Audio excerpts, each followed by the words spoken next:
मान्यवरांना मी डॉक्टर सुभाष जोशी सस्नेह नमस्कार करतो, अभिवादन करतो. सर्वात शेवटचे परंतु महत्त्वाचं असं, या आम्ही पुस्तकप्रेमी समाजाच्या स्नेह मेळाव्याचं समारोपाचं महत्त्वाचं काम माझ्याकडे आहे. मी आता स्वतः जास्त काहीही बोलणार नाही, कारण आपण सर्वजण आजचे वाटते डॉक्टर उदय निरगुडकर सर यांचे विचार मार्गदर्शन ऐकण्यासाठी आपण आलो आहोत. तर आजचे प्रमुख वक्ते ज्येष्ठ माध्यमतज्ञ आणि लेखक आदरणीय डॉक्टर उदय निरगुडकर सर यांची ओळख श्री नवीन काळेकर करून देतील. तत्पूर्वी मी नवीन काळे आणि नवीन अनिल काळे यांचा अध्यक्ष परिचय करून देतो. मिस्टर नवीन अनिल काळे कॉमर्स आणि लॉ ग्रॅज्युएट असलेला नवीन यांनी एका नामांकित भारतीय सॉफ्टवेअर कंपनीत आपल्या करिअरची सुरुवात केली. तिथे 10 वर्षाहून अधिक काळ झाल्यानंतर नवीन यांनी कॉर्पोरेट क्षेत्रात रामराम ठोकून एक आगळा वेगळा व्यवसाय करण्याचा निर्णय घेतला. आपल्या वडिलांच्या प्रेरणेतून स्थापन झालेल्या अमृत यात्रा या इन्स्पिरेशनल टुरिझम सेंटरमध्ये त्याने मोठे करायचं ठरवलं. अमृत यात्रा संकल्पनेअंतर्गत सुमारे 5000 पर्यटकांनी देशभरातील सामाजिक संस्थांना भेटी दिल्या आणि त्या भेटीतून या संस्थांना सुमारे 2 कोटी रुपयांचा निधी व्यक्तिगत आणि CSR देणग्यांमधून मिळाला. भारतभर झालेल्या प्रवासातून आणि असामान्य कार्य करणाऱ्या लोकांशी झालेल्या संवादातून नवीन यांना सडन टॉक्स ही संकल्पना सुचली. एक असं व्यासपीठ की जिथे विविध क्षेत्रात विलक्षण काम करणाऱ्या व्यक्तीचे दर्शन घडते. 2014 साली सुरू झालेल्या सडन टॉक्स आज मुंबई, पुणे, सातारा, संभाजीनगर अशा महाराष्ट्रातील 8 मोठ्या शहरांमध्ये पोहोचलेले असून याचे कार्यक्रम ऑस्ट्रेलियामध्ये देखील झालेले आहेत. हे कार्यक्रम सडन टॉक्स या मोबाईल ॲप तसेच यूट्यूब चॅनलवरून सुमारे 6 लोकांहून अधिक लोकांपर्यंत ते पोहोचले झालेलं आहे. नवीन यांनी लिहिलेली काही नवीन मज्जानो मंडे आणि सॉन्ग ऑफ द डे ही मराठी पुस्तके रसक्रिया आहे. सोशल मीडियावर ते नियमित ब्लॉग स्वरूपात घेतात. TV शो, वृत्तपत्रे, वेबसाईटसाठीही त्यांनी लेखन केलेलं आहे. त्यांच्या काही लेखांचं प्रसारण ऑल इंडिया रेडिओ तसंच सिडनी रेडिओवर झालेलं आहे. त्यांना दीपस्तंभ फाउंडेशन जळगावतर्फे युवा प्रेरणा पुरस्कार प्रदान करण्यात आलेला आहे. तसेच इन्स्पिरेशन टुरिझम क्षेत्रातील त्यांच्या या योगदानाबद्दल महाराष्ट्राचे मुख्यमंत्री माननीय श्री देवेंद्र फडणवीसजी यांच्या हस्ते समाजदूत पुरस्कारही प्रदान करण्यात आला आहे. आजचे आपले दुसरे हे आहेत ते माननीय श्री अमित कुलकर्णी सर, जे शिवाजी विद्यापीठाचे सिनेट मेंबर आहेत, डेक्कन एज्युकेशन सोसायटीचे संचालक आहेत. आजचा हा कार्यक्रम जिथं आपण घेत आहोत ज्या ठिकाणी आपण आजचा कार्यक्रम चालू आहे त्या निमो स्कूलच्या शालेय समितीचे अध्यक्ष आहेत. तसेच doctor Homi Bhabha state university मुंबईचे व्यवस्थापन परिषद सदस्य आहेत. त्याच्यानंतर माननीय श्री चिटणीसजी आपल्या या सतत घडामोडी असलेले व्यक्तिमत्व, मराठी साहित्य परिषद पुणे शाखा याचे ते प्रतिनिधी व कार्यवाह आहेत. अनेक वर्ष चेअरमन द्विपक्षीय पत्रसंस्था, आम्ही पुस्तक समूहाचे ते संघटक आहेत आणि बरंच काही आहे. त्याच्यानंतर माननीय संदीप सुरती सर, ज्याला ओळखत नाही असं सातारामध्ये काय कोणी सापडणार नाही, असे सर्व गुण संपन्न असे व्यक्तिमत्व आहे. आत्तापर्यंत 14 पुस्तकं त्यांची प्रकाशित झालेली आहेत. त्याच्या अनेक आवृत्त्याही प्रकाशित झाल्या आहेत. याबद्दल सर्वांनी एकदा आपण टाळ्या वाजवून त्यांचा गौरव आहे. धन्यवाद. त्याचबरोबर आम्ही पुस्तकप्रेमी ह्या समूहाचे ते संस्थापक आहेत की जे त्यांच्या सहकार्याबद्दल बरोबर 23 ऑगस्ट 1921 साली त्यांनी हा समूह स्थापन केला आहे. ते शैलेश सर आहेत. त्यातील प्राधिकरणाबरोबरच पर्यावरण पक्षी निरीक्षण, आकाश दर्शन, ट्रेकिंग, फोटोग्राफी, लेखन इत्यादीमध्येही त्यांनी प्रावीण्य मिळवलं आहे. त्याच्यानंतर आजचे दुसरे प्रमुख पाहुणे आहेत ज्याला आपण सगळ्यांना ओळखताच, ते माझे आमदार विधानसभा परिषदचे आदरणीय मदनदादा भोसले.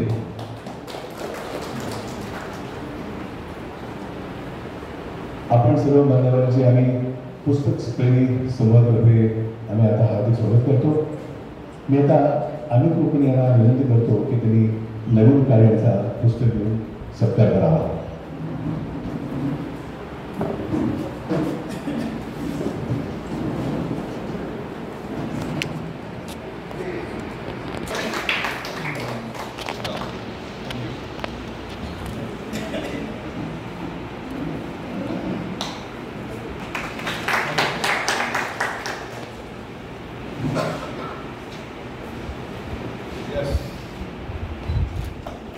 त्यानंतर डॉक्टर उदय मदन दादांचा सत्कार करावा.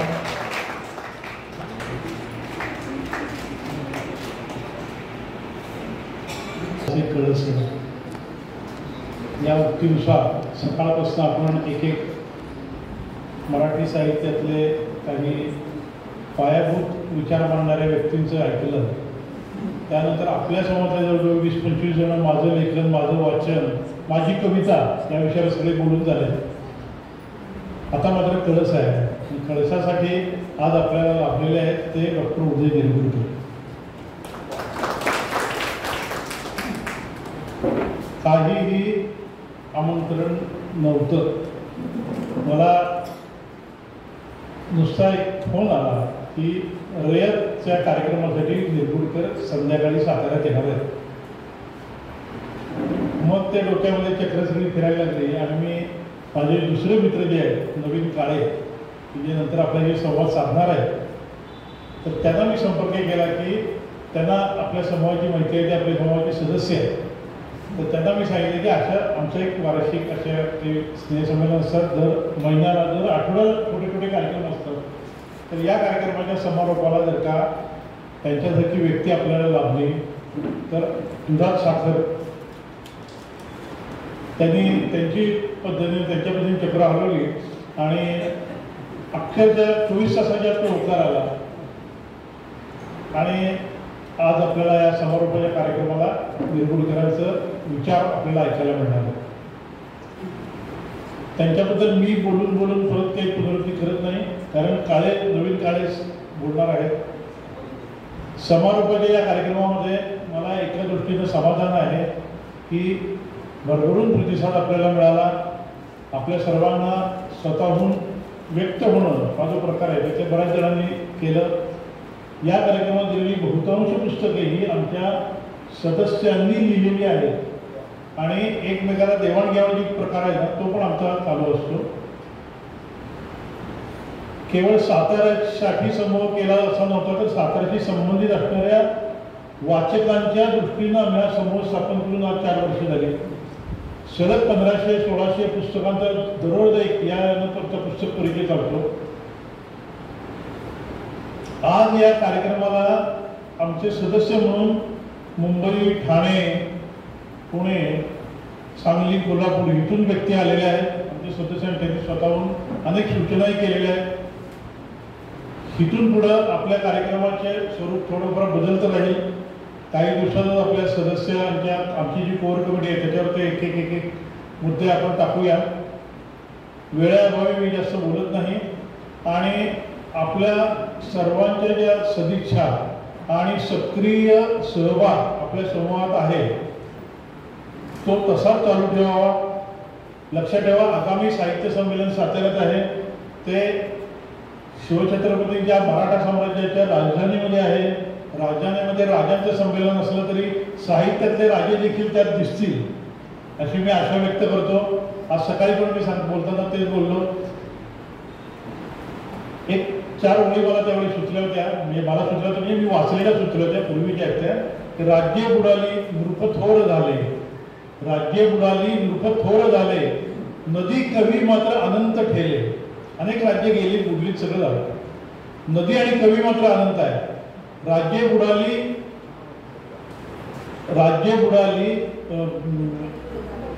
झाले, नदी कवी मात्र अनंत ठेले, भागीरथीला खळ मात्र नाही, अखंड रामायण लोक गाय. आजही रामायण लोक गातात. आजही साहित्य हे जे अमर साहित्य असतं ते सतत वाचलं जातं, गायलं जातं. राज्य आणि बाकी कितीतरी राजे राजवाडे उरलेले आहेत. माझा सांगायचा मुद्दा हा की मराठी भाषेच्या साहित्यामध्ये विविध अंगानं साहित्य आता येऊ घातलेलं आहे. जसं केशवसुतांच्या काळामध्ये नवकविता जन्माला आली. मर्ढेकर साताऱ्याचे मर्ढेकरांनी नवकवितेचं आणि दुसरं एक बीज लावलं. तसं अलीकडच्या काळामध्ये वेगवेगळ्या प्रकारचं साहित्य येत आहे आणि सातारकरही त्यात कमी नाही.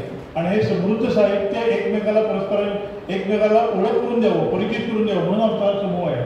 आणि त्याचं आज 3रं वार्षिक संमेलन आणि 4 वर्ष पूर्ण झालेली आहेत. मी पुन्हा एकदा सर्वांचे आभार मानतो आणि पुढच्या सूत्रसंचालनासाठी डॉक्टर सुभाष जोशी यांना सांगतो. धन्यवाद डॉक्टर सुधीर. आपण श्री नवीन काळे याचं मनोगत ऐकणार आहोत. तत्पूर्वी मी इंगळे सर विनंती करतो की त्यांनी कृपया निर्गुण सर असते, त्यानंतर माननीय श्री नरेंद्र जाधव, जगदीश खंडागळे, श्रीकांत काकडे आणि माननीय श्री मुकुंदराव भडके.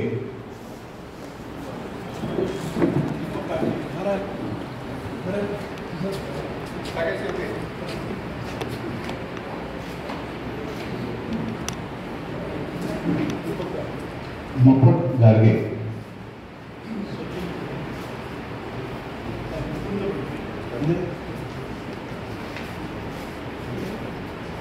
हॅलो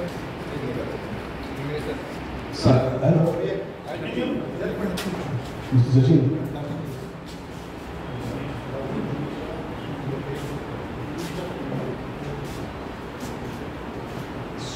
सोनगिरे यांनाही विनंती करतो की कृपया स्टेजवर येऊन आपला सत्कार स्वीकारावा.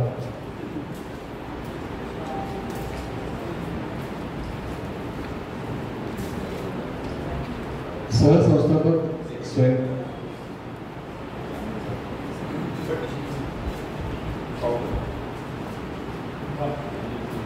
माननीय श्री कुंभार,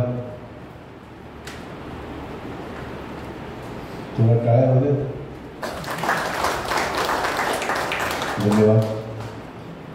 सहसंस्थापक स्वयं टॉक्सचे श्री निवेदित कार्याला विनंती करतो की त्यांनी डॉक्टर विजय निरगुडकर यांचा परिचय करून द्यावा आणि आपले मनोगतही व्यक्त करावे.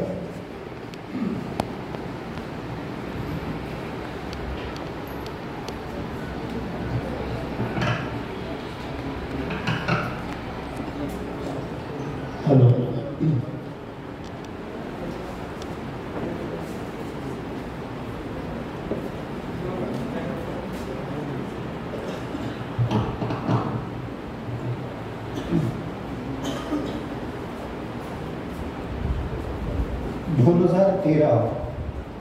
साधारण ऑक्टोबर किंवा नोव्हेंबर महिना होता आणि त्यावेळेला पुढेची Zee24 तास नावाचा एक न्यूज चॅनल होता, त्याचे ते मुख्य होते आणि त्यांना भेटण्यासाठी मी त्याला ऑफिसमध्ये गेलेलो त्यांच्या.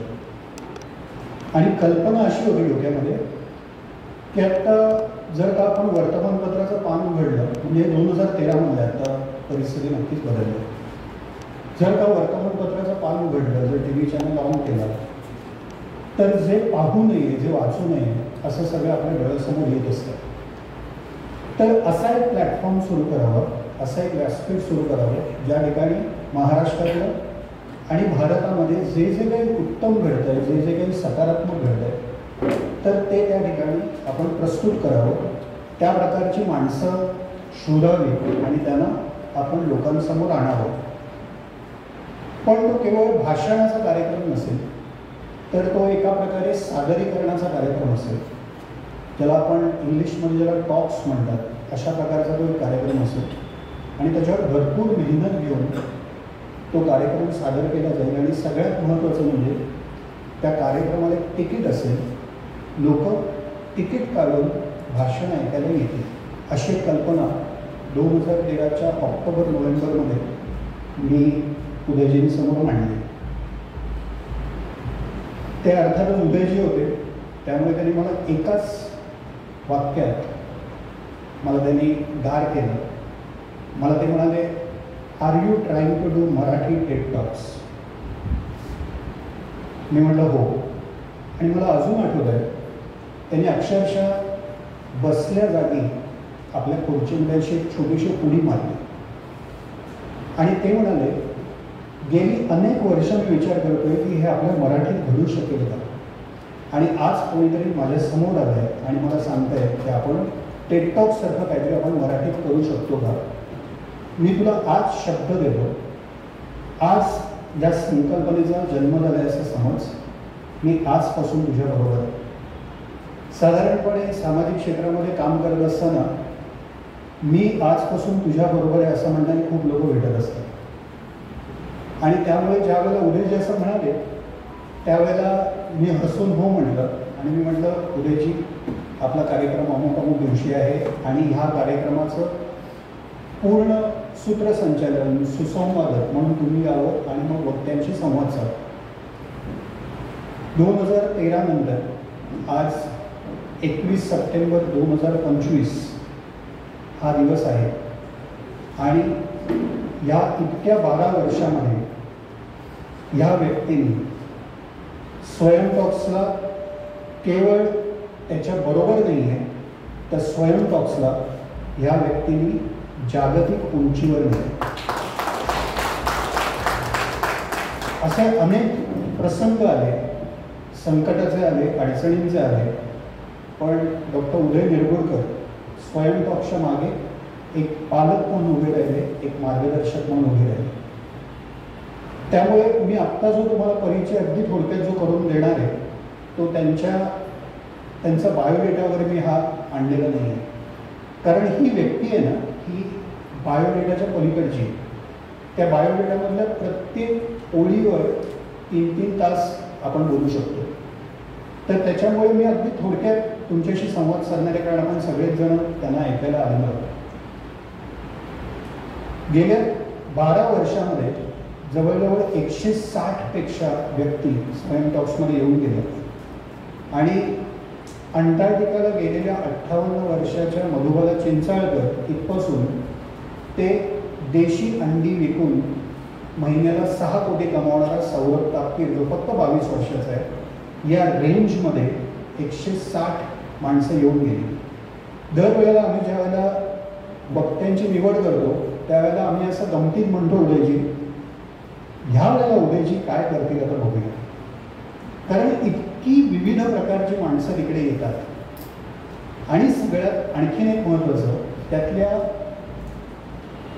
1% व्यक्ती ज्या त्यांना कदाचित आधीपासून ओळखत असेल, पण 99% व्यक्तींना उदयजी त्या दिवशी व्यासपीठावर भेटतात. आणि जर तुम्ही स्वयं टॉक्सचे यूट्यूबवर जर का त्यांच्या मुलाखती बघितल्या असतील तर तुमच्या लक्षात येईल, तुम्हाला असं वाटेल की उदयजी आणि त्यांचा एखादा त्यांची भेट झाली आहे, त्यांचा एखादा मोठा कॉल झाला आहे असं वाटावं, असा संवाद उदयजी त्या ठिकाणी घडवतात. आणि दरवेळेला मला प्रश्न पडतो की कुठून येतं हा सगळा अभ्यास, एखाद्या व्यक्तीबद्दलचा अभ्यास, त्या क्षेत्राबद्दलचा अभ्यास, मग ते टेक्नॉलॉजी असेल, मग ते गायन असेल, मग ते चित्रकला असेल, मग सामाजिक काम असेल, हा सगळा अभ्यास कुठून येतो? आणि तेव्हा असं लक्षात येतं की तो फक्त आदल्या दिवशी केलेला अभ्यास नसतो, तर तो गेल्या जवळजवळ 40 वर्षांचा तो एक प्रकारे रियाज आहे. आदल्या दिवशी फक्त दर्शक करायचं असतं आणि हा 40 वर्षांचा वाचनाचा, साहित्याचा रियाज या व्यक्तीने केला. आज आपण ज्या व्यासपीठावर आणि ज्या कारणासाठी इकडे जमलोय त्यासाठीच मला हे सांगणं खूप महत्त्वाचं वाटतं की हा रियाज घडला आहे, म्हणूनच ही व्यक्ती आज समारोपाच्या या भाषणासाठी इकडे उपस्थित आहे. म्हटलं तर मार्केटिंगमध्ये PhD आहे, आत्तापर्यंत अनेक टेक्नॉलॉजी कंपनींचे ते CEO राहिलेले आहेत.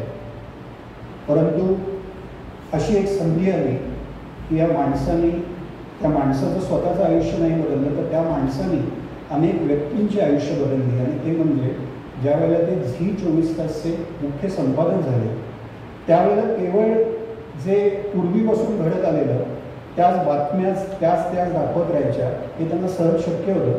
परंतु उदयजींनी संपूर्णपणे त्या न्यूज चॅनलचा पॅटर्न्स बदलून टाकला.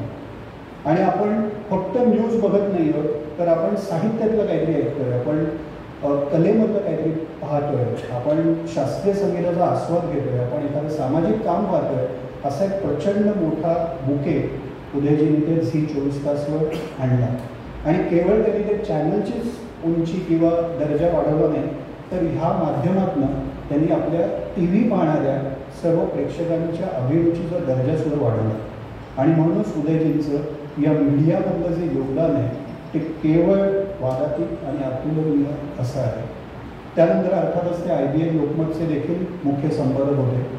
परंतु मला एक उदयजींबद्दल सगळ्यात महत्त्वाचं हे सांगायचं आहे की महाराष्ट्रामध्ये, भारतामध्ये ज्या ठिकाणी सामाजिक, सांस्कृतिक किंवा कलेच्या क्षेत्रामध्ये जे काही उत्तम घडत आहे, शुभंकर घडत आहे, त्या प्रत्येक कामामध्ये ही व्यक्ती ठामपणे आणि खंबीरपणे उभी असते. आणि म्हणूनच ती कामं एका वेगळ्या उंचीवर जातात. मी शेवट करताना फक्त इतकंच मला सांगावं असं वाटेल की आज तुम्ही उदयजींना ऐकाल आणि त्यांचं संपूर्ण व्यक्तिमत्व जेव्हा अभ्यास करण्याची तुम्हाला जर का कधी संधी मिळाली, मी गेली 12 वर्ष त्यांच्याबरोबर प्रवास करतोय, आम्ही एकत्र काम केलं आहे, तर मला एकच लक्षात आलं की ह्या व्यक्तीने वाचन ही संकल्पना ही खूप ब्रॉड केली, ही खूप मोठी केली. वाचन म्हटल्यानंतर आपल्या डोळ्यासमोर पुस्तकाचं वाचन, नियतकालिकांचं वाचन, वृत्तपत्रांचं वाचन एवढंच फक्त असतं. आणि असं नेहमी म्हटलं जातं की वाचन हे माणसाला घडवतं. परंतु ज्या वेळेला आपण उदयजींना ऐकतो, ज्या वेळेला त्यांच्या आपण सहवासात असतो, त्यावेळेला लक्षात येतं की वाचन हे माणसाला घडवत नाही, तर जे काही माणसाला घडवतं त्याला वाचन असं म्हणतात. आणि म्हणूनच ते केवळ पुस्तकं वाचणं, केवळ वृत्तपत्र वाचणं एवढंच त्या वाचनाची व्याख्या आता यापुढे असू नये. तर आपल्या आजूबाजूला जे काही घडतं आहे ते पाहत राहणं, त्याचं आकलन करत राहणं, त्याचं मनन करत राहणं. आणि जे घडतं आहे त्याच्या पलीकडचं, मग ते टेक्नॉलॉजीमध्ये आता नवं काय घडतं आहे, मग त्यासाठी जागतिक दर्जाचे पॉडकास्ट असतील, चांगले YouTube व्हिडिओज असतील, नेटफ्लिक्सवरच्या चांगल्या डॉक्युमेंटरीज असतील, ह्या पाहणं हे देखील माझ्या दृष्टीने वाचनच आहे. आणि म्हणून म्हटलं की उदयजींचा जेव्हा तुम्ही अभ्यास करता तेव्हा लक्षात येतं की वाचन म्हणजे केवळ हे वाचन नसतं, तर जे काही आपल्या जाणिवेच्या कक्षा रुंदावतं, जे काही ज्याला आपण इंग्लिशमध्ये horizons to broaden the horizon जसं म्हणतात, ते ज्या काही गोष्टी असतात त्याला वाचन म्हणतात. मग त्यामध्ये प्रवास असतो, त्यामध्ये माणसानं वाचणं हा देखील एक भाग असतो. आणि म्हणूनच या माझा समारोप करताना मला फक्त एवढंच सांगायचं आहे की आता तुम्ही जे काही ऐकणार आहात, मला माहिती नाही ते काय बोलणार आहे, आमची चर्चाही झालेली नाही आहे, परंतु मी खात्रीने सांगू शकतो की ही तुमच्या आयुष्यातली अविस्मरणीय संध्याकाळ ठरेल याची मी तुम्हाला खात्री देतो. आणि आज ज्या रिकाम्या खुर्च्या दिसतात ते आज खरं तर अभागी आहेत असं मला वाटतं. मी सर्वांना विनंती करतो, टाळ्यांच्या गजरात आपण करूया. आणि आम्ही पुस्तकप्रेमी समूह या सर्व आपल्या कुटुंबातर्फे मी मनापासून आभार मानतो की तुम्ही मला बोलवलं आणि उदयजींचा परिचय करण्याची मला संधी दिली. मी एक छोटीशी मुलाखत घेतली, जी सरप्राईज मुलाखत होती स्वयं कार्यक्रमामध्ये, ती YouTubeवर आहे. हा कार्यक्रम झाल्यानंतर ती देखील आवर्जून पहा. निर्गुणकरांच्या हस्ते सत्कार होणे महत्त्वाचं असतं. सूत्रसंचालन करणारे डॉक्टर संदीप श्रोत्रेंचे मित्र सुहास जोशी आहेत.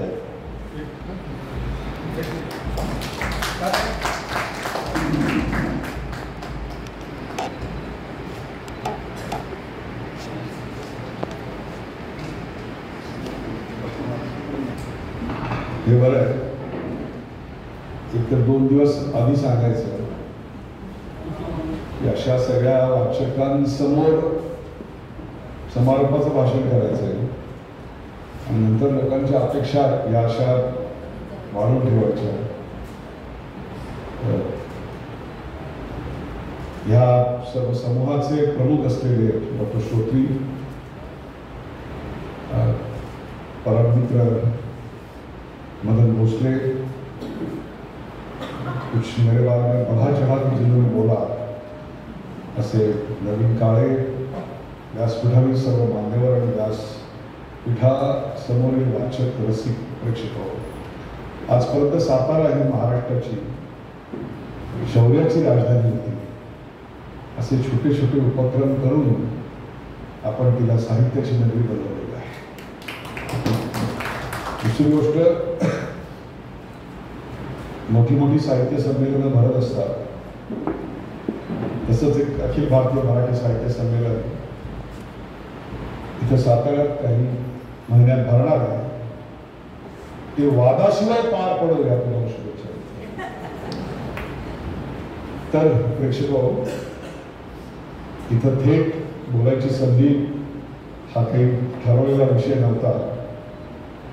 काल रात्री एक खूप मोठा कार्यक्रम होता, परवा मोठा कार्यक्रम, उद्या ठाण्यात एक कार्यक्रम, नंतर दिल्लीत एक आंतरराष्ट्रीय परिषद आहे. या सगळ्या गदारोळात काल आणि आज पहाटे उठून जे काही विचार माझ्या मनात आले ते मी थोडेसे नोंदवले आणि ते तुमच्यासमोर मांडतोय. मी अतिशय प्रामाणिकपणे सांगतो, याचे काही म्हणजे असं उभं राहिल्यानंतर नवीनपणे बोलायचं असतं असं काय मला जमणार नाही. That's not my nature. पण मी खरंच स्वतःला साहित्यिक वगैरे मानत नाही. नवीन काय म्हणजे त्याप्रमाणे असेल तर मी एक साहित्याचा बरा असा वाचक आहे आणि त्या बरा म्हणण्याला माझ्या आजूबाजूचं असलेलं वातावरण, कौटुंबिक पार्श्वभूमी, मला मिळालेले शिक्षक आणि त्यांनी केलेले संस्कार, आईने घडवलेले संस्कार, ही माझी शिक्षक होती. विदेशांचा केलेला प्रवास, जवळपास 66-67 देश मला वाटतं फिरलो आणि त्या प्रत्येक देशामधलं वाचलेलं साहित्य आणि त्याचा संस्कार आणि मग इथे आल्यानंतर अनेक साहित्यिकांचा अपार स्नेह मला मिळाला आणि या सगळ्यातून मला असं लक्षात आलं की मराठी भाषा हा माझ्या अपार जिव्हाळ्याचा, श्रद्धेचा विषय आहे. पण साहित्यिक वगैरे जर म्हणायचं झालं तर पत्रकारांना जर तुम्ही साहित्यिक म्हणत असाल, जर चूक तुम्ही करत असाल तर तो बाधारहित संबंध आहे आणि त्यामुळे या समारोपाला बोलण्याकरता मी कितपत लायक आहे मला माहिती नाही. पण दसरा जवळ येतोय, आपट्याच्या पाण्याला त्या दिवशी सोन्याचं महत्त्व येतं, तसं काहीसं आता माझं फ्रँकली झालेलं आहे. मला तर पहिल्यांदा नवीन मी सांगितलं की अशा प्रकारचं एक छोटेखानी संमेलन होतं. त्यामुळे विचार करायला लागलो की मोठी संमेलनं की याच्यात खूप धक्का असतो, अनेक गोष्टी असतात, निवडणूक असते आणि अशा प्रकारचे छोटे असंख्य असे मेळावे. मग लक्षात आलं की जर एखाद्या प्रदेशाला पाणी पुरवठा करायचा असेल तर जेवढी मोठी धरणं आवश्यक आहे त्याही कित्येक पटीने जास्त छोटे तलाव, कालवे, विहिरी आणि झरे आवश्यक आहे. आणि म्हणून या अशा छोट्या झऱ्याचं महत्त्व यातून आहे. या सगळ्यामुळे जसं कालवे काढले, नद्या वळवल्या, धरणं बांधली, तळी विहिरी केल्या की शेतीचं सिंचन क्षेत्र जसं वाढतं आणि शिवारात पाणी येतं, तसंच अशा छोट्या छोट्या गावांमधनं होणारी संमेलनं ही खऱ्या अर्थानं वाचक संस्कृती, साहित्य संस्कृती आणि अभिरुची घडवत असतात. एखाद्या पुस्तकावर तुम्ही येता, बोलता, आपापली मतं व्यक्त करता, प्रत्येकाची मतं प्रत्येकाला पटावी असं काही नाही आहे. परंतु दुसऱ्याच्या मताचा आदर करत त्याचा प्रतिवाद करण्याकरता संशोधन करून बोलणं, हे सगळं मला असं वाटतं की पाणी मिळाल्यानंतर जसं एखादं पीक तरारून येतं आणि ते घेतल्यानंतर मनुष्य धष्टपुष्ट होतो तशी ह्या आपल्या विचारांच्या देवाणघेवाणीतून मराठी भाषा, मराठी संस्कृती आणि मराठी साहित्य हे समृद्ध आणि धष्टपुष्ट होत असतं. मूळ विषय जो आहे तो म्हणजे मराठीसमोर साहित्यासमोरची आव्हानं, धोके आणि संधी या विषयावर लिहिण्यापूर्वी एका उपक्रमाविषयी सांगणं मला निश्चित आवडेल. आणि तो उपक्रम मी आणि माझ्या पत्नीने काही वर्षापूर्वी चालू केला. मराठीमध्ये आपल्याकडे प्रादेशिक महात्म्य किंवा प्रादेशिक विषयवस्तू घेऊन अनेक कथा, कादंबऱ्या आपल्याकडे लिहिल्या गेलेल्या आहेत की जिथे तो प्रदेश ही एक त्याची केंद्रभूत अशा प्रकारची अविभाज्य अशी गोष्ट असते. ते गाव जर नसेल त्या कथेमध्ये, त्या कादंबरीमध्ये, तो भूगोल जर नसेल तर ती कादंबरी तुम्ही कल्पनाच करू शकत नाही. जसं की काही उदाहरणं सांगता आय एम शुअर तुमच्या मनामध्ये अनेक यापेक्षा अधिक चांगली नावं येऊ शकतात. ते म्हणजे माचीवरला बुधा म्हणून दांडेकरांचं. तो जो बुधा आहे तो त्या माचीशिवाय आपण कल्पनाच करू शकत नाही. किंवा जयवंत दळवींची चक्र ही धारावीची कल्पना जर तुला करायची असेल ती धारावीशिवाय चक्रची कल्पना तुम्हाला येणार नाही. किंवा मिलिंद बोकिलांचं मेंढा गावची गोष्ट, ती मेंढा असल्याशिवाय ते गाव येणार नाही. किंवा व्यंकटेश माडगुळकरांची बंदरवाडी, अनलेस यू हॅव तो जो भूगोल आहे, त्याची डेमोग्राफी आहे, त्याच्याशिवाय ते गाव आपल्याला ते साहित्य कल्पना करता येत नाही. किंवा रणजित देसाईंची स्वामी ही कादंबरी आहे, त्याला तुम्हाला थेऊरला जावं लागतं, थेऊर बघावं लागतं, तरच तुम्हाला त्यातला शेवटचा प्रसंग किंवा अंगावर येतो. जिथे ह्या कादंबऱ्या आणि कथा घडल्या तिथे जाऊन त्यातला निवडक भाग आम्ही वाचायला सुरुवात केली. म्हणजे वाचायला म्हणजे मी वाचन करत होतो, माझी पत्नी मराठी भाषक नाही आहे. तिचा जन्म इंदोरला झाला, जरी आडनाव माहेरचं दाते असलं तरी ती मुंबईला येईपर्यंत 12वीपर्यंत तिने मराठी बोललेली नव्हती. मध्यंतरी तिच्याकडे बाई पेशंट पण नव्हत्या आणि त्याला दुर्धर आजार झाला होता. तिने तो बरा केला महिना दीड महिन्यानंतर. आणि तेव्हा त्या बाईंना खूप बरं वाटलं आणि त्यांनी म्हणली की हे गिफ्ट माझ्याकडनं घे. आणि ते तिने पाहिलं आणि म्हणजे तुम्ही हे काय करू, ठेवा तुमच्याचकडे. कुसुमाग्रजांचं वीज म्हणाली धरतीला हे हसते मी तिथे. That's where she comes from. तसंच नारायण सुर्वे आजारी होते आणि शेवटच्या क्षणी पत्नी त्यांना ट्रीट करत होती आणि एकूण सगळ्या गोष्टी लक्षात घेतात त्यांनी मेडिकल फी माफ केली. त्याला खूप बरं वाटलं आणि त्यांनी एका कागदावर 4 ओळी खरडल्या. त्या केल्या की माझ्याकडून ही तुला भेट. 2 दिवसांतर पत्नीने मला एकदा विचारलं नारायण सुर्वे कोण, how do know this name. तिचं सगळं वाचन इंग्रजी आणि हिंदी आहे. म्हटलं one of the greatest poet of our times. म्हणजे ते शेवटच्या घटना मोजत आहेत. पण त्यांनी मला काल कविता लिहून दिली होती. मी जीवाच्या आकांताला ओरडलो होतो, कागद कुठे आहे. ती बोलली ते त्यांच्या नातेवाईकांनी काढून घेतला. So this is where we come from. पण बोथ लव्ह लिटरेचर, मला दोघांना खूप आवडतं. त्यामुळे एक उपक्रम आम्ही चालू केला की ज्या ज्या ठिकाणी जे जे घडलं तिथे जायचं. कुठलंही स्टेज नाही, कुठलाही माईक नाही, हार तुरे नाही. एका उंचवट्यावर दगडावर बसायचं आणि खड्या आवाजात त्यातला प्रसंग, काही पानं वाचायला सुरुवात करायची. अशा प्रकारे तुम्हाला सांगतो दारंबीचा बापू त्या साखरावर बसून वाचताना जो अनुभव येतो ना, कुणी वाचक प्रेक्षक समोर आहे याला काही किंमत नसते. It's the experience. त्याचा जो अनुभव असतो तो अक्षरशः रोमांचकारी असतो.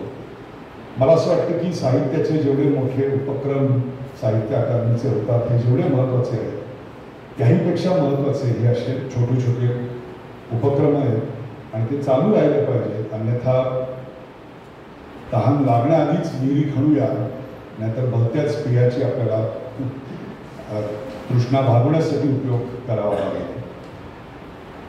प्रत्येक काळ हा प्रत्येक क्षेत्रासमोर काही ना काहीतरी आव्हानं घेत असतो. शास्त्रीय संगीतासमोर, समाज, राजकारण या प्रत्येकासमोर टाइम पोजेस some challenges. आणि तशी ती आता साहित्यासमोर देखील जशी आव्हानं आहेत तशा संधी आहेत, काही धोके आहेत. या सगळ्याचा दांडोळा करण्याआधी मिनिटामध्ये आपल्या आजूबाजूला जे काही बदल घडत आहेत की जे पहिल्यांदा घडताना आपल्याला दिसते, एक निश्चितपणे नवं युग आपल्याकडे येत आहे. एक नवा भारत उदयाला येतोय की जो अंथरूण पाहून पाय पसरत नाही, तर पायाप्रमाणे अंथरूण तयार करायची क्षमता त्याच्यामध्ये आहे.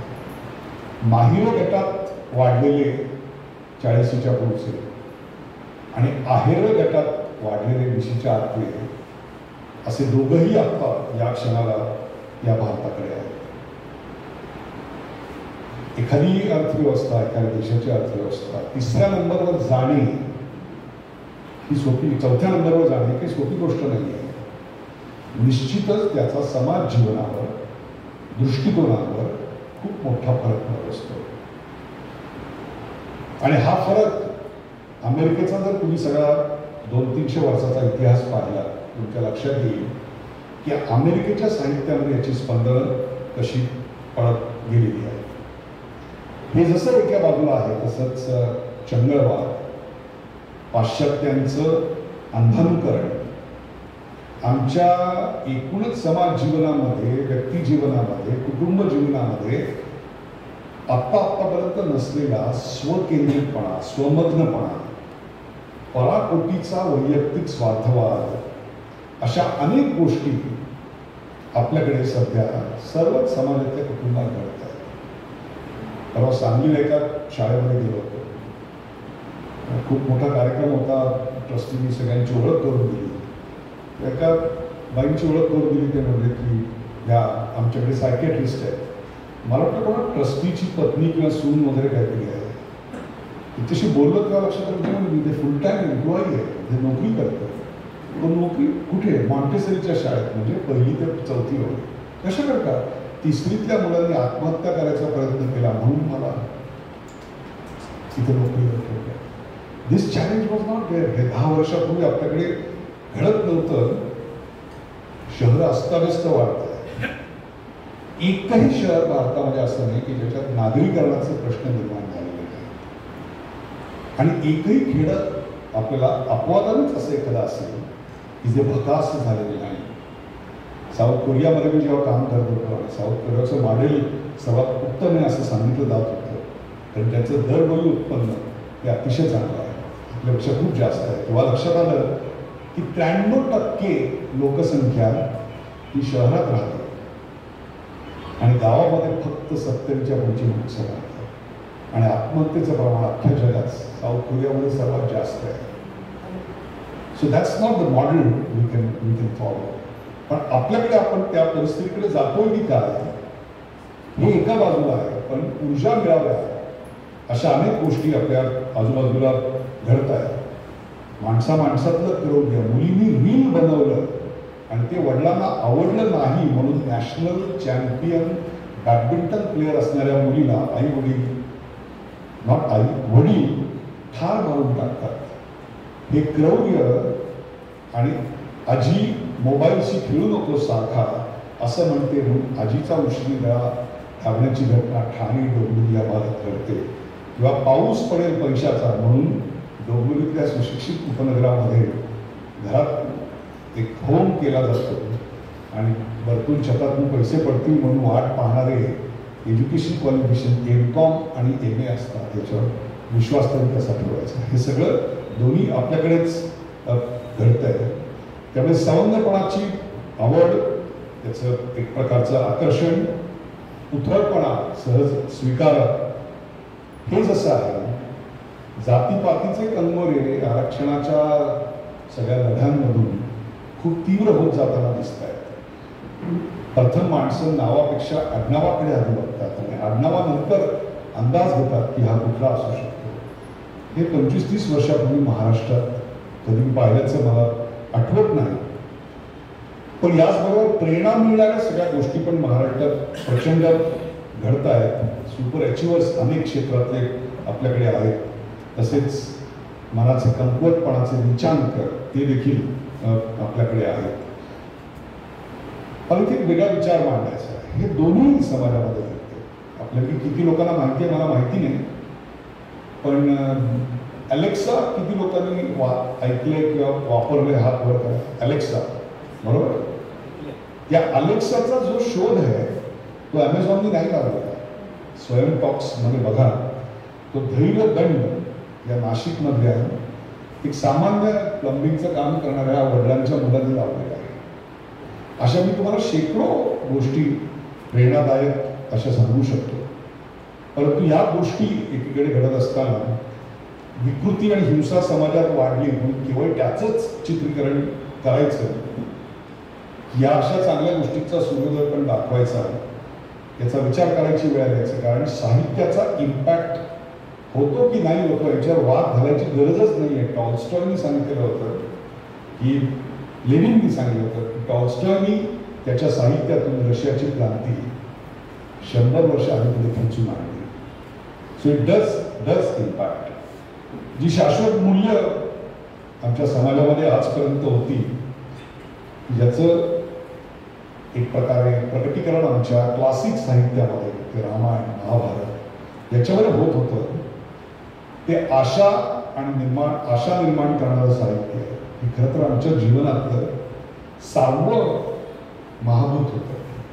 जशी जगायला पंचमहाभूत लागतात तसं आशादायक साहित्यही लागतं. काहीतरी चांगलं आपण वाचतोय असं वाटलं पाहिजे.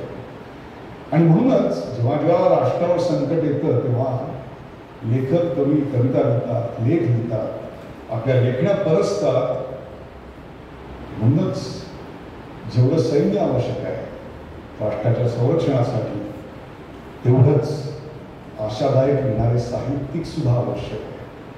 आणि जेव्हा तथ्याचं युद्ध चारी बाजूनी भारताच्या भोवती गोंगावत असताना आजूबाजूची सर्व राष्ट्र तथ्याच्या युद्धात संपूर्णपणे नष्ट होतील की काय, बांगलादेश असेल, श्रीलंका असेल, म्यानमार असेल, पाकिस्तान असेल, अफगाणिस्तान असेल आणि काल परवा झालेला नेपाळ असेल, अशा वेळेला आशादायक साहित्य निर्माण होणं ही काळाची गरज आहे. दुसरं महायुद्ध सुरू झाल्यानंतर हिटलरने बॉम्बिंग सुरू केलं आणि त्यावेळेला तिथल्या नाटकाचे साहित्याचे असे मेळावे बंद करावेत अशा स्वरूपाची एक विचार व्यक्त करण्यात आला. तेव्हा चर्चिल यांनी ते थांबवलं, ती चर्चा थांबवली, युद्धाच्या रगाडात थांबवली. ते म्हणजे युद्ध कशा करता करतोय आपण? हिटलरला हरवण्याकरता नाही आहे, आमचं वैभव टिकवण्याकरता आहे. आणि ते वैभव म्हणजे इंग्लंडचं साहित्य, इंग्लंडचं नाटक.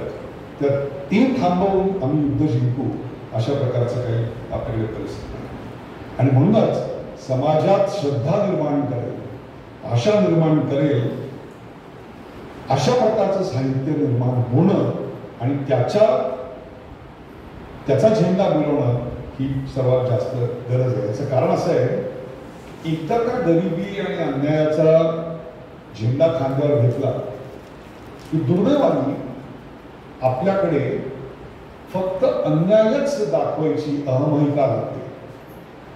गरिबांना आपण गरीब आहोत, ते सर्वस्वी दुसऱ्याचा गुन्हा आहे असं सांगणारं साहित्य निर्माण करण्याची अहमहिका लागते. आणि मग आपण आपली गरिबी दूर करण्याकरता, दारिद्र्य दूर करण्याकरता काहीतरी करायचं असतं, जी आंबेडकरी साहित्याच्या चळवळीची खरी प्रेरणा आहे. त्याचा आपल्याला विसर पडतो. आणि मग या सगळ्यातून तुमच्यावर अन्याय करणारे दुसरे कोणतरी आहेत असा विचार एकदा समाजात रुजवला की वर्ग संघर्ष एकमेकांच्या विरोधात उभं करणं हे फार सोपं जातं. त्यातून विद्वेषाचं वातावरण पेटवलं जातं. मग त्यातून सरकार अन्यायी आहे अशा प्रकारचं वातावरण, पोलीस अत्याचारी आहे, न्यायव्यवस्था कुचकामी आहे, शिक्षण उपयोगाचं नाही, हे एकदा केलं की व्यवस्थेमध्ये बजबजपुरी माजायला लागते, भ्रष्टाचार माजायला लागतो. आणि मग आजूबाजूला नक्षली साहित्याचा बाजार भरतो. ते नक्षली आहे हे सुद्धा आम्हाला कळत नाही. आम्हाला ते स्वातंत्र्याचं साहित्य वाटायला लागतं. हे जगभरातल्या ज्या ज्या देशात बजबजपुरी माजली त्या सर्व देशांमध्ये तुम्ही काढून बघा, तुम्हाला हे कॉमन थॉट, कॉमन थ्रेड त्या सगळ्यामध्ये दिसेल. आणि मग या एल्गारांच्या घोषणातून विकासाचं चक्र अडकतं आणि देश आर्थिकदृष्ट्या प्रथम, राजकीयदृष्ट्या नंतर आणि त्याहीपेक्षा आधी मानसिक आणि भावनिकदृष्ट्या गुलाम होत जातो. म्हणून स्वदेशाचा अभिमान जागवणारं आणि आशा निर्माण करणारं साहित्य आजच्या काळात निर्माण करणं ही अत्यंत महत्त्वाची गरज आहे. एक दुसरा मुद्दा मला इथे मांडायचा आहे, तो म्हणजे व्याख्यानाच्या निमित्ताने अनेक कंपन्यांना संचालक असल्यामुळे महाराष्ट्रातल्या जवळपास 250 ते 300 गावांमध्ये मागच्या 3 ते 4 वर्षात मी गेलेलो आहे, विशेषतः कोरोनानंतर. आणि कुठल्याही गावात गेल्यानंतर मी प्रथम त्या गावातल्या वाचनालयांना आवर्जून भेटी घेतो. मग ते ट्रस्टी सत्कार वगैरे ते सगळं झाल्यानंतर मी म्हणतो, आता मला तुमचं रजिस्टर आहे, किती सदस्य आहेत, त्यातले किती 30च्या खालचे आहेत, किती 60च्या वरचे आहेत, कोणती पुस्तकं जातात, कोणती किती वेळा जातात, ह्या सगळ्याचा धांडोळा मी घेत असतो. त्यातलं काही निरीक्षणं मी नोंदवले ते तुमच्यासमोर मांडतो, बघा तुम्हाला पटतायत का. हे फार मोठं आव्हान मराठी साहित्यासमोरचं आहे. आणि ते म्हणजे बहुतांशी वाचनालयांच्या इमारती या 100 ते 125 वर्ष जुन्या आहेत. दुसरी गोष्ट, ज्यांना शक्य झालं त्यांनी रिनोव्हेट केल्या, पण त्या इमारती रिनोव्हेट झाल्या, मानसिकता रिनोव्हेट नाही झाली. ज्यांना तेही शक्य नव्हतं त्यांनी कशी डागडुजी केली. एखाद्या कोणा श्रीमंताला, मराठी वाचकाला पकडून त्याच्याकडनं पैसे घेऊन काहीतरी तग धरायचा प्रयत्न केला. तिसरी गोष्ट, बहुतांशी संचालक हे ज्येष्ठ, अतिज्येष्ठ किंवा अतिज्येष्ठ आहे. त्यामुळे त्यांनी जे वाचलेलं साहित्य होतं तेच साहित्य आजही लागू पडेल आणि तेच वाचलं पाहिजे असा त्यांचा आग्रह असतो. त्यामुळे सध्याचं तंत्रज्ञान, प्रचार तंत्र, प्रसार माध्यमाची गणितं याच्याशी त्यांचा सुतराम संबंध आहे. 5% संचालकांची स्वतःची सोशल मीडियाची जाण ही 100पैकी 10 मार्क एवढी सुद्धा मला आढळली नाही. कारण मी प्रश्नावलीच घेऊन जायचो, यातलं तुम्हाला काय काय माहिती आहे, ती एकही गोष्ट त्याला माहिती नाही. आपलं ग्रंथालय पूर्वी 50 वर्षापूर्वी जसं चालायचं, बसायला जागा मिळायची नाही, तसंच पुन्हा चालावं अशी त्याची प्रामाणिक इच्छा असते. I don't doubt their intention at all. पण तरुण वर्ग आपल्याकडे वाचक आकर्षित कसा करावा याची उत्तरं त्यांना सापडत नाही. कारण मुळात आपल्या वृत्तीत बदल घडला पाहिजे हे समजणं हे त्यांच्या आवाक्याच्या बाहेरचं गेलेलं आहे. त्यामुळे घरात त्यांचा तरुणाईशी संपर्क नाही, गावात तरुणाईशी संपर्क नाही, TV, सोशल मीडिया याच्यावर सगळं खापर फोडून एक प्रकारची हतबलता त्यांच्यामध्ये आलेली दिसते. आणि मग 4 चौघं एकत्र येऊन गतवैभवाचे उमाळे, उसासे असं करताना आर्थिक कसरत करत कधी स्वतःच्या खिशाला चाट लावून ते वाचनालय प्रामाणिकपणे चालवत असतात. ह्या सगळ्या वाचनालयांना एकदा एका व्यासपीठावर एकत्र आणलं पाहिजे. आणखीन एक जाणवलेली गोष्ट आणि ती अतिशय महत्वाची, आणि ती म्हणजे 10 वर्षापूर्वी हे चित्र मला दिसत नव्हतं, पण गेल्या 10 वर्षात अनेक वाचनालयांमध्ये जी वाचक संख्या वाढली किंवा आहे त्याच्यात जे वाचतायत त्याच्या स्त्रियांचा एक फार मोठा वर्ग आहे की तो नुसता वाचत नाही आहे, तो लिहितोय सुद्धा, तो विचार व्यक्त करतोय. हे या समाजाचं भानचिन्ह जे आहे ते अतिशय चांगली गोष्ट आहे. लाडक्या बहिणींसाठी सरकारने काय 1500 ते 2100 रुपये दरमहा अजून तरी देत आहे. महानगरपालिकांच्या निवडणुका आहेत त्यामुळे ते चालू राहतील. पण मी त्याला एक मागे सूचना केली होती की किमान दिवाळीला किंवा शैक्षणिक सणाच्या वेळेला त्याबरोबर जर एखाद्या लढवय्या स्त्री आपल्या अडचणींवर मात करत आयुष्यात कसं स्वतःचं आभाळ पेललं हे सांगणाऱ्या साहित्याचं एखादं छोटंसं पुस्तक त्या बाईला वाचायला दिलं तर तिला त्या 2100 रुपयाबरोबर 1500 रुपयाबरोबर एक थोडीशी प्रेरणा मिळेल, दिशा मिळेल. शासन दरबारी अशा चांगल्या सूचना ऐकल्या जातील असं ज्यांना वाटतंय त्यांनी पत्रकारितेत 10 वर्ष काम करावं, मग त्यांना कळलं काय. दुसरी गोष्ट, मराठी भाषा अभिजात झाल्याबद्दल जे रोजच्या वापरात मराठी बोलत नाही त्यांना सुद्धा खूप आनंद झाला.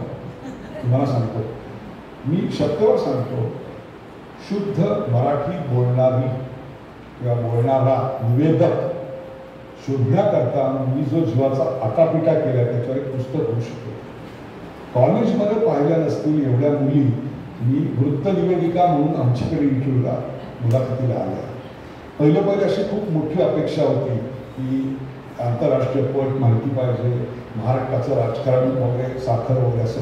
नंतर सगळं सोडून दिलं आमचे ग्रुप होता.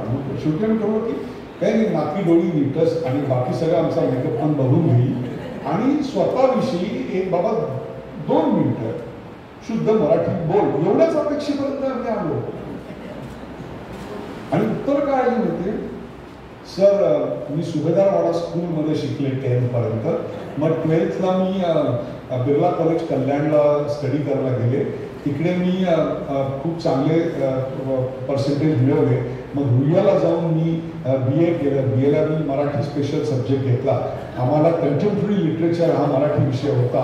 आणि मग आम्ही कल्याणहून टिटवाळाला शिफ्ट झालो, कारण डॅड रिटायर झालेले होते आणि तिथे त्यांनी प्लॉट घेतला होता. त्याच्यावर MA करून आम्ही त्याचा एक बंगलो बांधला आणि त्याच्या टेरेसवर बसून मराठी नंबर्स मी ऐकते. मी खूप रिलिजियस आहे आणि मी सॅटर्डेला हनुमान टेम्पलला जाते. This is what is the language. तेव्हा जर एखाद्या चॅनलवर तुम्हाला खूप मराठी ऐकू आलं तर त्याचा दोष त्या संपर्काचा नाही आहे. माणसं मिळवणं खूप कठीण आहे. आणि दुसरी गोष्ट अशी आहे की मराठीचा आग्रह जर घडलाच ना तर तो संपादकाच्या गळ्याशी येतोय. आता मी असा आग्रह करायचा प्रयत्न खूप वर्षापूर्वी केला की हे सगळं बघायचं, मॅच 3 रन्सनी जिंकली.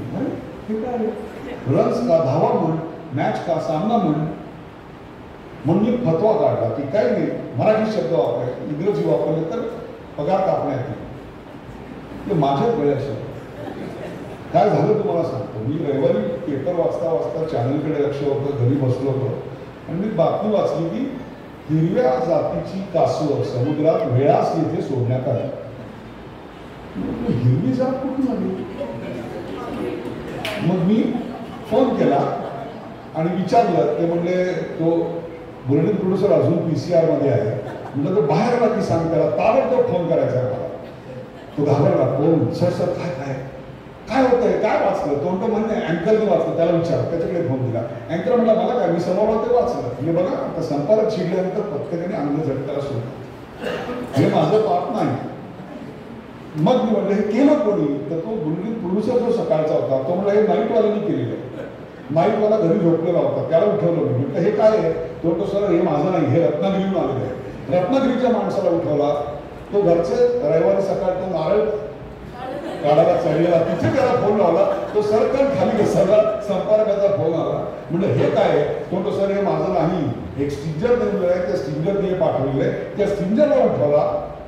म्हणलं सर माझं काय चुकलं, तुम्ही सांगितलं तर मी केलं. काय तुम्ही सांगितलं मराठी वापरा, ऑलिव्ह लिहिलं. ऑलिव्ह म्हणजे काय, गुगलवर टाकलं, ऑलिव्ह म्हणजे हिरवं. एकदा मीच आमच्या चॅनलवर पाहिलेलं होतं की चकमक झाली सीमेवर आणि आपल्या जवानांनी दिवे लावलेल्या मशीनवरनी मारा केला. दिवे लावलेली मशीनवर कसं असतं ना, दिवे लावलेली गाडी असू शकते, मशीनवर कशी असेल? पण सर तुम्ही सांगितलं नाही तर पगार कापला गेला असता, तुम्ही सांगितलं म्हणून आम्ही बदललं, light machine. So this is what. म्हणून एकदा बोलीभाषेतले शब्द नष्ट झाले आपल्याकडे. आणि हे माझ्या लक्षात कसं आलं तर MAला पहिली आलेली एक मुलगी आमच्याकडे, अतिशय हुशार मुलगी. हे जेव्हा गेले ग्रेस, तेव्हा मला माहिती की ग्रेसवर सर्वात चांगलं रसग्रहण कोणी केलं असेल तर ते कोणी समीक्षकांना केलेलं नाही, तर मेघा पाटकर यांनी केलेलं होतं. म्हणून मी मेघा पाटकर यांची मुलाखत घ्यायला पाठवलं. त्यांनी सांगितलं की त्यांचं साहित्य, त्याने प्रश्न पाठवला की ते दुर्बोध होतं का त्यांच्या कल्पना. तर त्यांनी सगळं अजिबात नाही. ओली चालवलेली जमीन असते आणि चुलीवर असं पातेलं तापवायला ठेवावं दुधाचं आणि ते दूध उतू जाऊ नये म्हणून आपण सांडशीनं उचलावं आणि ते जमिनीवर ठेवावं आणि त्याचा ठसा जसा उमटतो तशा त्यांच्या प्रतिमा आमच्या हृदयात उमटायच्या. सुंदर वाटलं. त्या मुलींनी माझ्या बाजूलाच बसत होती. ती मुली ते सगळं ठीक आहे सर, हे सांडशी म्हणजे काय? म्हटलं इथे सुरुवात आहे आपली आणि एमएला पहिली आली ही मुलगी, हे भीषण आहे सगळं. म्हणून मी मराठी भाषेतनं बुलेटिन करायला सुरुवात केली दर बुधवारी संध्याकाळी. मला साहित्यासमोरची आव्हानं काय आहेत ना, ही आहे बघा. आणि पेपर काढणं सोपं आहे, पुस्तक काढणं सोपं आहे. ऐकत्या वेळी जर एखादी ब्रेकिंग आली, साहित्य संमेलनाच्या अध्यक्षपदी विश्वास पाटील यांची निवड जाहीर झाली, आता हे भिल्ल भाषेत कोण बोलणार, कोण ट्रान्सलेट करणार. आपल्याकडे तर एवढ्या भाषा आहेत, एक दिवशी एक भाषा असायची दर बुधवारी. मग त्या भाषेतलं साहित्य, म्हणी हे सगळं आम्ही त्याच्यात सादर करायचो, त्या भाषेची व्यंजनं तिथल्या एरियातली. पण जीव मुठीत धरून आम्ही बसायचो की ह्या एक तासात काही ब्रेकिंग येऊ देऊ नये का. एक दिवशी कोकणातले कोणी नावं मला काढून नका बरं का, मी आपलं सहज सांगतो तुम्हाला. एक नामांकित असे नेते माझ्याकडे आले आणि म्हणले की ते काय तुम्ही चालवले बोली भाषा. हो म्हटलं खूप चांगला रिस्पॉन्स आहे. परवा मुख्यमंत्री पृथ्वीराज चव्हाणांनी पण पाठ ठोकवली. ते सगळं ठीक आहे, पण आमची मालवणी भाषा दाखवणार की नाही. म्हटलं आहे ना, पुढल्या बुधवारी आहे. नक्की म्हटलं 100%. हे काय स्क्रिप्ट लिहिणं चालू आहे, सगळं असं चालू आहे नक्की. हो काय मग ठीक आहे. मालवणी असायला पाहिजे सांगणार तुम्हाला आलो होतो. हा होता गुरुवार. शनिवार रविवारी कोकणामधल्या 100 एसटी स्टँड समोर जाहिरात लागली, आपल्या सर्वांच्या प्रयत्नाने झी 24 तासवर बुधवारी मालवणी होऊन येते. हे असं सगळं, ही सगळी आव्हानं आहेत तुम्हाला. त्यामुळे ज्यांनी कोणी दुसरी गोष्ट अशी आहे की आपल्याकडे फार कमी लोकांना अभिजात भाषेचा दर्जा जो मिळाला तो आपल्याला फार उशिरा, आणि आपण 20 वर्ष प्रयत्न केल्यानंतर मिळाला. तो मल्याळम, कन्नड, ओडिया या भाषांना 2 वर्षात मिळाला. याचं कारण that is a point I am driving. म्हणजे कानेटकरांकडनं आम्ही शिकलो की पहिले विनोद करायचा आणि मग गंभीर असं मांडायचं. तर नाव आमच्याकडे फार कमी ट्रान्सलेशन्स होतात. आपल्याकडे जे ज्ञानपीठ शेवटचं मिळालं ना, की हातकणंगलेकरांनी त्यांचा बायोडाटा इंग्रजीत उत्तम लिहून दिला म्हणून मिळालं, नाही तर ते कळलंच नसतं. म्हणून विलास गीते असतील, उमा कुलकर्णी असतील, विरूपाक्ष कुलकर्णी असतील, लक्ष्मीनारायण बोली सोलापूरचे, यांनी जे साहित्याचं अनुवादन केलं ना, ते विलक्षण महत्वाचं आहे. एवढंच काय, परवा मी विलिंग्डन कॉलेजला गेलो होतो सांगलीला. तिथे प्रिन्सिपलची यादी पाहिली, त्यात BK गोकाक होतं, ज्ञानपीठ पारितोषिक विजेते. कोणालाही तिथे माहित नव्हतं की गोकाक हे पहिल्यांदा भाषांतरकार होते, मग साहित्यिक झाले. आपल्याकडे उत्तम भाषांतरकार निर्माण होऊन आमचं उत्तम साहित्य बंगालीमध्ये, आमचं उत्तम साहित्य इंग्रजी, हिंदी या भाषात गेलं पाहिजे आणि त्यांचं उत्तम आमच्याकडे आलं पाहिजे. हे जर झालं नाही भाषांचं आदान प्रदान, तर आमची भाषा ही आमच्याबरोबर सिकून केलेली आहे. हे अनेक भाषांचं आपल्याकडे झालं.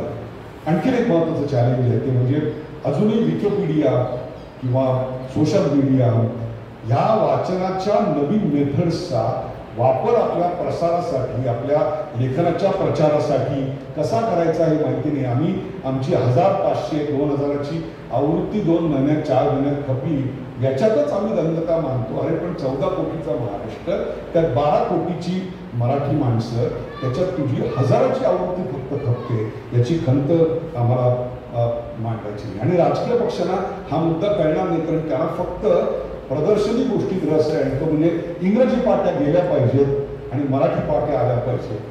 पण मराठी मनामध्ये ही जी काय म्हणू आपण अपेक्षा न वाढवायची वृत्ती आहे, की 1000चीच आवृत्ती आम्ही काढणार, ही कशी मिळणार मला माहिती नाही. आणि हे सगळं वाचनालयांमध्ये येतं. तुम्हाला शक्तीवर सांगतो, एखाद्या पुस्तकामध्ये ना हे करून बघा, 100ची नोट ठेवा आणि वर्षभरात ते पुस्तक तुम्ही पुन्हा मागवा, 100ची नोट तुम्हाला तशीच असेल, कारण वर्षभरात ते कोणी वाचलं नसतं. ही रियालिटी आहे, ही वस्तुस्थिती आहे. अनेकांनी या सगळ्याला दोष मराठी वृत्तवाहिन्यांना दिलेला आहे. पण वृत्तवाहिनी म्हणजे न्यूज चॅनल्स ही फक्त 5% किंवा 4% लोक बघतात. बाकीचे सगळे सिरियल्स, टेलिव्हिजनवर एंटरटेनमेंट किंवा बुवा बापू यांचं मार्केट खूप मोठं आहे आमच्यापेक्षा. ते बघत असतात. त्यामुळे जर त्यांची भाषा खराब झाली असेल तर समाजाची, आणि समाजाची खराब झाली असेल तर त्यांची आहे. आणि आणखीन एक आव्हान आहे ते म्हणजे always remember, it is a language of commerce that prospers. धंद्याची अभ्युदयाची भाषा, जेत्याची भाषा टिकते, जितमची भाषा टिकत नाही. जे हरलेले असतात त्यांची भाषा कधीही टिकत नाही. जर आम्ही उद्योग व्यवसायात पुढे जाणार नसू तर आमची भाषा कशी टिकणार, ही वस्तुस्थिती आहे तुम्हाला सांग. आणि हे आव्हान फक्त इथे असं नाही, बंगालीमध्ये पण आहे. परवा एका बंगालच्या मोठ्या विद्यापीठामध्ये एक परिसंवाद होता, त्याचं सूत्रसंचालन माझ्याकडे होतं आणि त्याचा सूर एक टायटल असं होतं, जसं इकडे समारोप के आव्हान संधी आहे, त्याचं टायटल अतिशय भीषण होतं आणि ते म्हणजे कहा गए भद्र लोक. बंगालमध्ये एकेकाळी कलावंत, विचारवंत, क्रांती, खेळाडू, बुद्धिबळपटू हे सगळे बंगालमध्ये येत होते. कहा गए वो लोग? हे सगळे अलीकडच्या काळात लुप्त कसे झाले? त्या सगळ्याचं मूळ साहित्य संस्कार कमी झाला ह्याच्यात आहे आणि असाच त्या सगळ्याचा निष्कर्ष आहे. आणि काय दुर्दैव आहे बघा, परदेशामध्ये जायची अनेकदा आवडत असेल नसेल जावं लागतं. निवडणुका लोकसभेच्या झाल्यानंतर मी काउंट केलं तर एकट्या अमेरिकेला 86 वेळा गेलो होतो. That was my 87th trip. आणि मी न्यूयॉर्कमध्ये न्यू जर्सीला गेल्यानंतर तिथे शनिवार रविवारी ज्यांच्याकडे मी उतरलो होतो त्या बाई म्हणल्या की आज मला 4 तास घरात थांबता येणार नाही कारण मी मराठी शाळेत जाऊन शिकवणार आहे. आणि म्हटलं न्या ना मला बघू तरी द्या.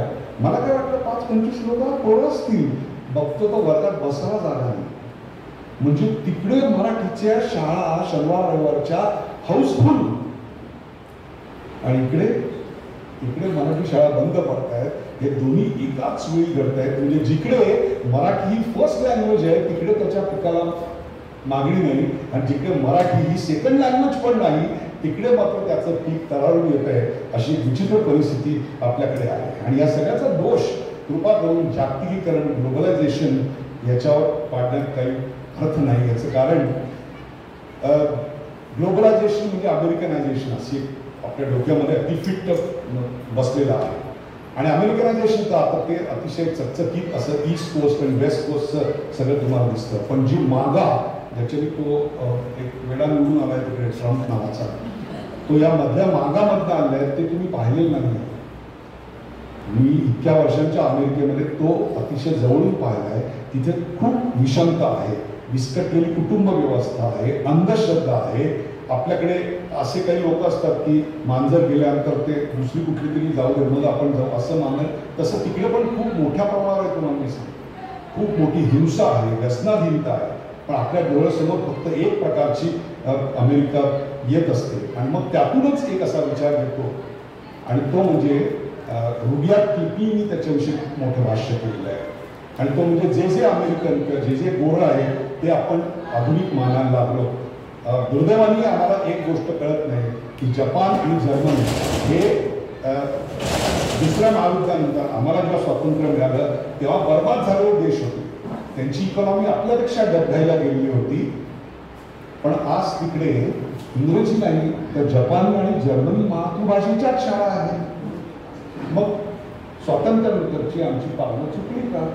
आम्ही हे सगळं का प्रभाव दिलं? आम्ही ही पाश्चात्यतेच उत्तम, ती जीवनशैली उत्तम हे एकदा मनामध्ये फिट रुजलं ना की मग रिव्हर्स डिफेन्सचं साहित्य निर्माण होतं.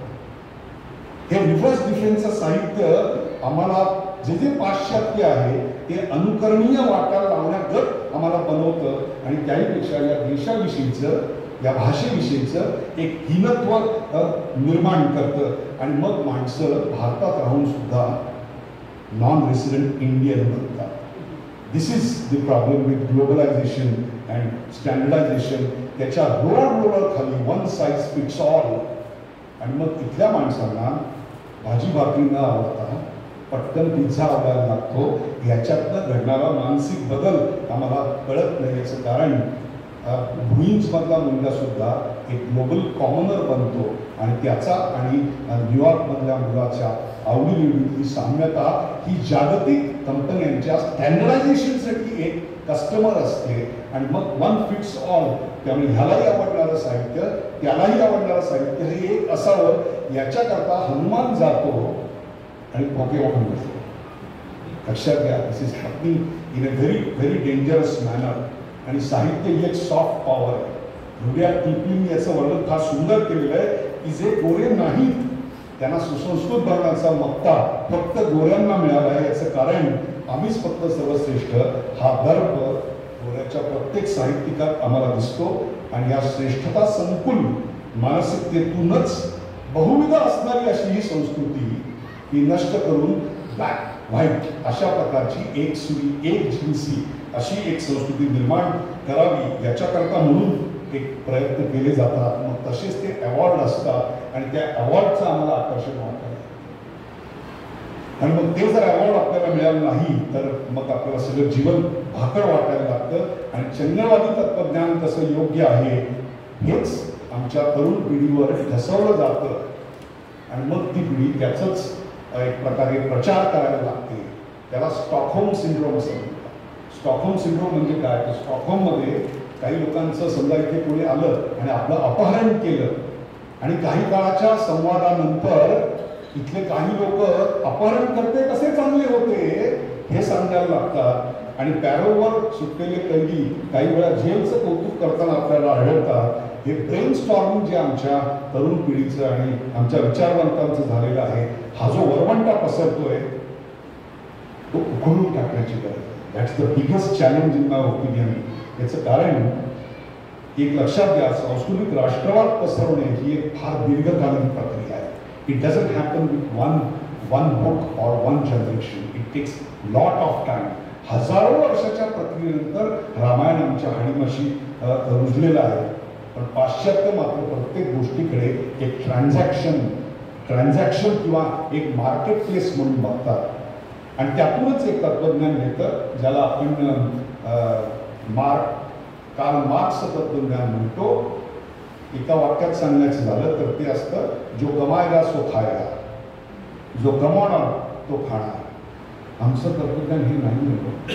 आमचं तत्वज्ञान सांगतं जो कमाएगा सो खिलाएगा, तो दुसऱ्याला खायला घालणार. आणि म्हणून आम्ही लस निर्माण केल्यानंतर आमच्या बरोबरच ती आम्ही दुसऱ्याला दिली. अमेरिकेने का नाही दिली?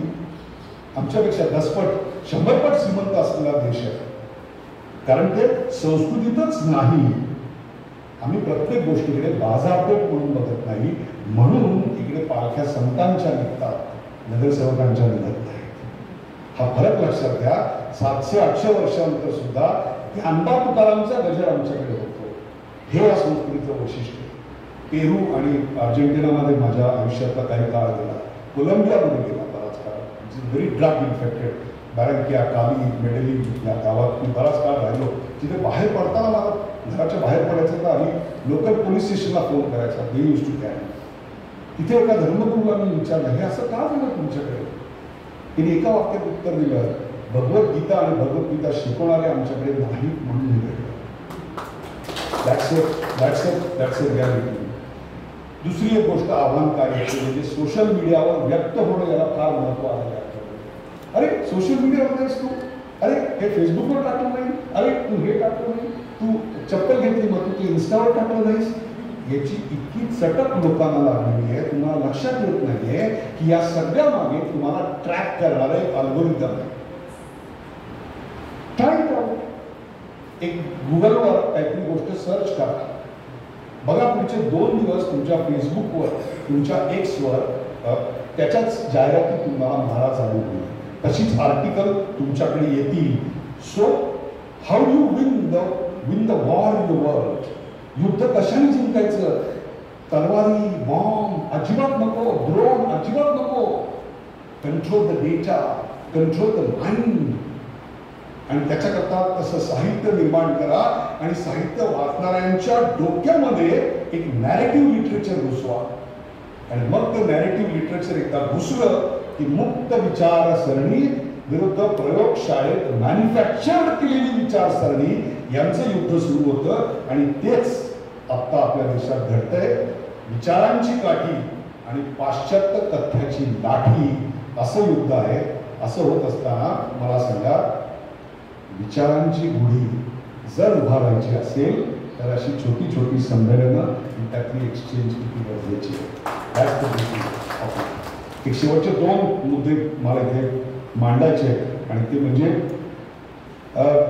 तुम्हाला जर असं वाटत असेल की जगात सर्वात जास्त बोलली जाणारी भाषा इंग्लिश किंवा ही आहे, तामिळ किंवा मराठी किंवा काय आहे, हे खोटं आहे. तुम्हाला सांगतो, जगातलं सर्वात वाचलं जाणारं पुस्तक बुक कुठलं असेल ना तर ते फेसबुक आहे. कारण फेसबुकवर जेवढे आहेत आता त्यांची संख्या is the 3rd largest in the world.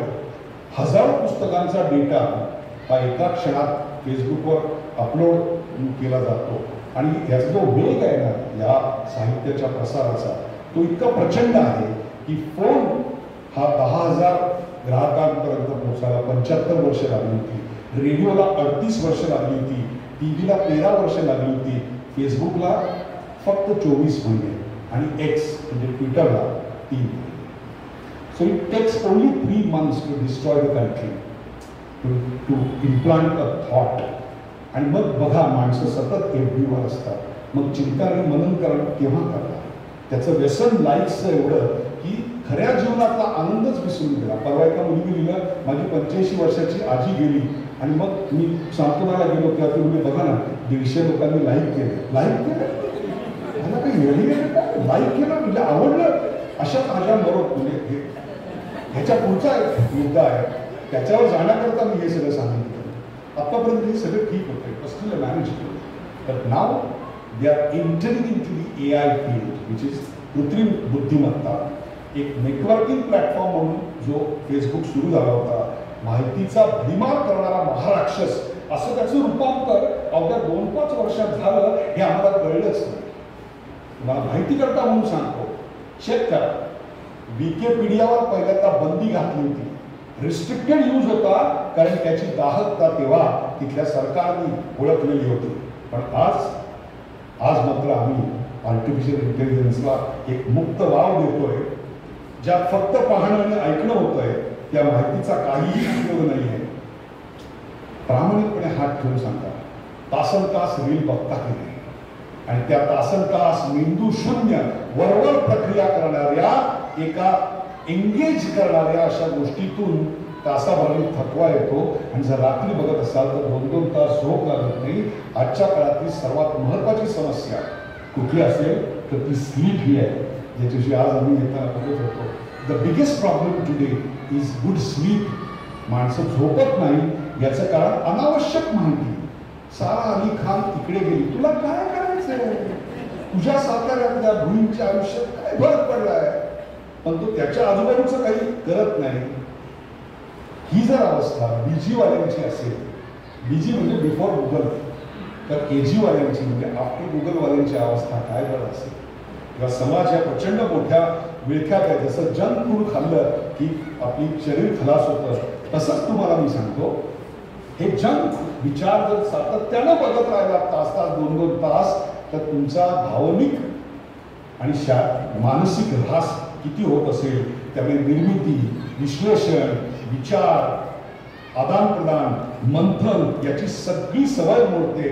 Long फॉर्मॅटमध्ये लोक लिहितच नाही कारण SMS-वर लिहायची सवय झाली. विल याचं स्पेलिंग WILL हे आता माहितीच नाही आम्हाला. आता पत्रात लिहिताना माझ्यासारखा माणूस सुद्धा WL लिहितो आणि समोरचा सुद्धा ऑब्जेक्शन घेत नाही. हा इतका भीषण परिणाम आपल्याकडे येत आहे. माणसं शेजारी बसलेली असतात तुम्हाला सांगतो, पण आज्ञाधारक वाटतात. आज्ञाधारक कारण मान खाली असते, ती आज्ञाधारक नसतात, त्यांच्या दुनियेत असतात. शेजारी असतात पण मुलगा बापाबरोबर नसतो आणि बाप आईबरोबर नसतो. ही परिस्थिती आहे.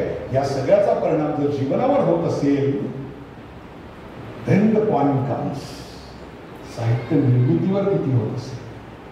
साहित्य निर्माण करणारी माणसं या सगळ्याकडे कशी बघत होती? म्हणूनच स्क्रीन टाइम नाही तर screen time, what to see याचं ज्ञान देऊन मग तुम्हाला ते हातात देणं हे सगळं व्हायची गरज आहे. याचं कारण आता 5G आहे. नेक्स्ट इयर सेम टाइम और may be 18 months from now, 18 महिन्यांनी आपल्याकडे 6G आलेलं असेल. आज 5G एवढा गोंधळ आहे. आपल्याकडे गोंधळ कशावर होता? परवा काय गोंधळ झाला तर म्हणे ॲपलनी नवा आयफोन काढला तो भगवा आहे. बरं एवढंच मी बोलतो, जास्त काही तर आता हे जे 6G येणार आहे दॅट्स तो एक महाकाय राक्षस आहे. हजारो पॉसिबिलिटीज त्याच्यामध्ये आहेत. मी माझं जेव्हा अमेरिकेला आता लोकसभेच्या नंतर लेक्चर झाली तेव्हा विद्यापीठात 2 मुलं मराठवाड्यातली भेटली. त्यांनी 6G टेक्नॉलॉजीवर पेटंट घेतलेलं आणि त्याच्या शक्यताच कॉफी पिता पिता तुम्हाला मी सांगतो, मी ऐकल्यानंतर मी थिजलो. म्हटलं अरे हे जर आपल्याकडे विदाऊट एज्युकेशन आलं तर काय होणार आहे. म्हणजे काय होणार की एखादी कादंबरी तुम्हाला अमुक एक मी आता बोलतोय तुम्हाला काही अनेक लोक असतात त्यांना याचं भीषणता कळत नसेल. 1 मिनिटात सांगतो. मी आता तुम्हाला हे बोलतोय हे मुलं कसे बोलले असते. फक्त एक इन्स्ट्रक्शन आहे टाक टाक टाक हाऊ PM विल से. एका क्षणात तुम्हाला पुलं येतात. एवढंच काय पुलंच्या आवाजात ऐकता येतं. एवढंच काय पुलंच्या व्हिज्युअल सकट ऐकता येतात. यांनीच मला हे दाखवलं जे मी बोललो नव्हतो ते त्यांनी दाखवलं त्यांच्या लॅपटॉपवर. बघा हे तुमचं आहे. आम्ही म्हटलं हे कधी बोललो तुम्ही. तेव्हा हे AI ने घडवलं आहे. आणि माझं मी घडलं. म्हटलं अरे इतकं ते बेमालूम होतं. लिपसिंग केलेल्या होत्या. मग बपू काळे कसं म्हणले असते, राघव महानोर कसे म्हणले असते, कुसुमाग्रज कसे म्हणले असते, हे सगळं तुम्हाला AI जनरेटेड येतं. पुढच्या काळातली साहित्य निर्मिती ओरिजिनल आणि AI जनरेटेड याच्यातला संघर्ष कसा परिणाम होता. आणि जर तुम्हाला सगळ्यांना AI जनरेटेड साहित्याचीच कला आवडायला लागली तर पुढे जाऊन डिझायनर बेबीज येणार आहेत 15-20 वर्षात. पोस्ट ह्युमन्स येणार आहेत. ह्या सगळ्या तुम्ही निर्माण केलेल्या साहित्याकडे आपण कसे पाहणार आहोत. ती आव्हानं कशी पेलणार आहोत ही सगळी सरमिसळ संभ्रमित करते. लक्षात घ्या आजच त्यांनी आमच्या दारावर धडका मारायला सुरुवात केलेली आहे. एक सुंदर पुस्तक मी खूप वर्षापूर्वी वाचलं होतं. The premature arrival of the future. भविष्य जे आमच्या अपेक्षेच्या खूप आधी आमच्यापर्यंत आलं. इथे तर ते धडका द्यायला सुरुवात झालेली आहे. आज जे AI तुम्ही बघताय ना, since I spend I invested in some companies, त्यातल्या काही कंपन्या गुंतवणूक केली म्हणून तुम्हाला मी सांगतो. हे जे आहे ना ती पहाट सुद्धा नाही आहे. हा जेव्हा माध्यमिकचा सूर्य 5-10 वर्षांनी येईल ना तेव्हा तुम्ही विचार करा आमचा विचार, आमचा स्वभाव, आमचा संवाद या सगळ्यावर आर्टिफिशियल इंटेलिजन्सचा खूप मोठा पगडा येणार आहे.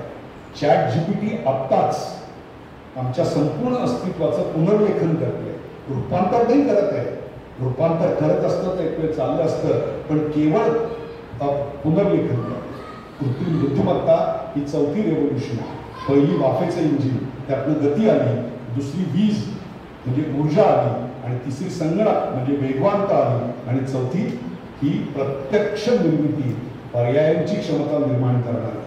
या सगळ्यातून खूप मोठा एक वर्ग असा निर्माण होईल की जो दिवसभर मशीनवर काम केल्यानंतर कंटाळेल आणि त्यातनं कंटाळा दूर करण्याकरता पुन्हा एका दुसऱ्या मशीनचा विकास होईल.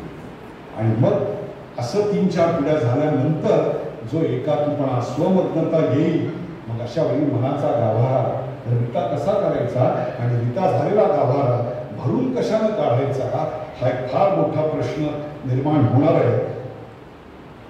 तरी सुद्धा मला असं वाटतं की प्रत्येक साहित्याच्या शेवटी एक प्रोमिथियस असतो, म्हणजे बंडखोर सर्जक असतो की जो शेवटी येऊन या सगळ्याचा विध्वंस करतो आणि पुन्हा चांगल्याची स्थापना करतो. या आशादायक नोटवर मला असं वाटतं की इथे शेवटची एखाद मिनिटं घेऊन थांबावं. याचं कारण असं आहे की हीच ती भाषा की ज्यांनी जग म्हणजे खेडा आहे ही कल्पना 12व्या शतकात मिळाली. मला असं वाटतं पसायदान हे अवघ्या जगाचं पहिलं कल्चरल सॉन्ग आहे की जे सांगतं आता विश्वात तुके देणे येणे वाक्य दे तोषावे तोषोनी मजले आवे पसायदान. जो जे वांछिलं होते लाभो हे 12व्या शतकात आम्ही सांगतो. जे खळांची व्यंकटी सांडो तया सत्तर. ही जी विश्वमांगल्याची भावना आमच्या साहित्यात निर्माण झाली. हे थोड का आहे ते मी बोलतोय म्हणून नाही, मी ती मराठी भाषा बोलतोय म्हणून नाही. मी पोर्तुगीजी उत्तम शिकलो तिथे राहत होतो तेव्हा.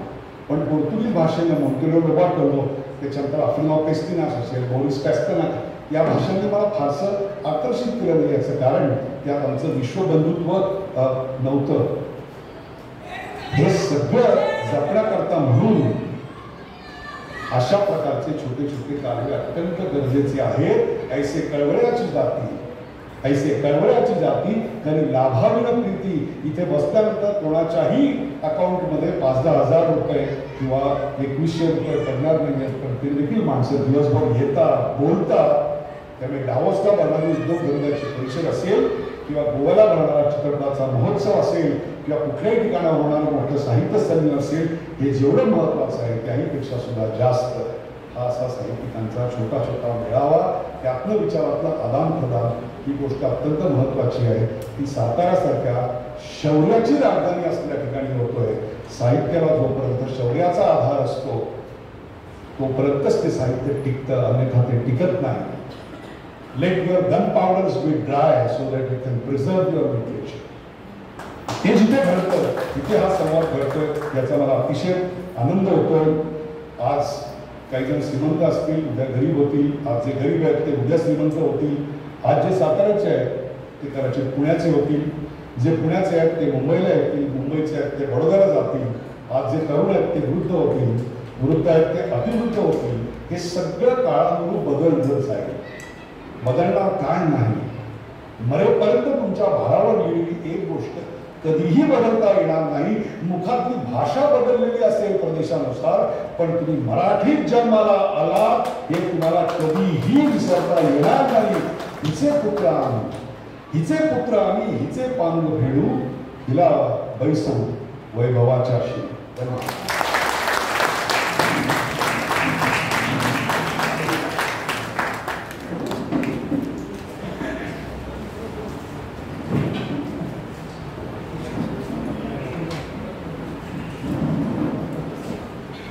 सरांनी मराठी साहित्य बोर्डला आव्हाने, धोके आणि संधी याबद्दल आपले विचार मांडले.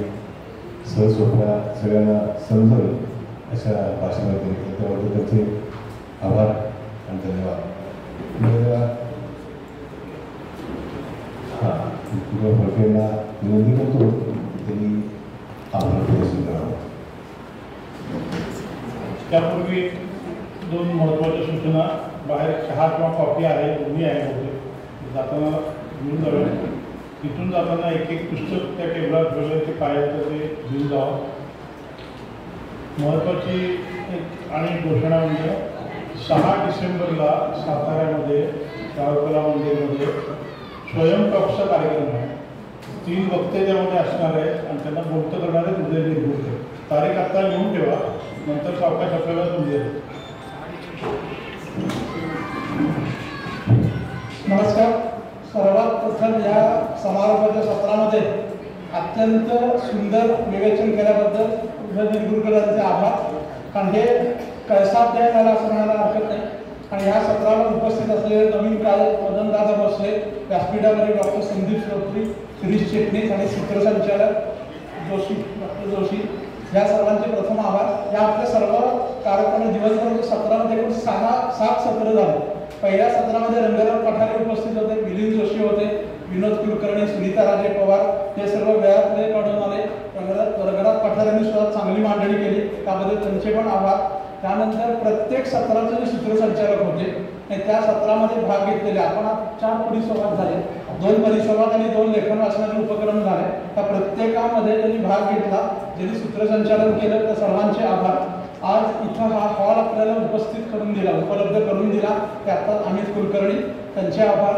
आणि दिवसभर साऊंड यंत्रणा व्यवस्थित सांभाळल्याबद्दल कुंभार यांचे आभार. फोटोग्राफीचे काम करणारे नरेंद्र जाधव यांचे आभार. व्हिडिओ शूटिंग करणारे इंगळे सर यांचे आभार. आणि इथं जे 2 आपले मुख्य कार्यकर्ते होते, जे सुट्टी डॉक्टरांनी आणलेले होते, दीपक घाडगे आणि सचिन कदम यांचे आभार.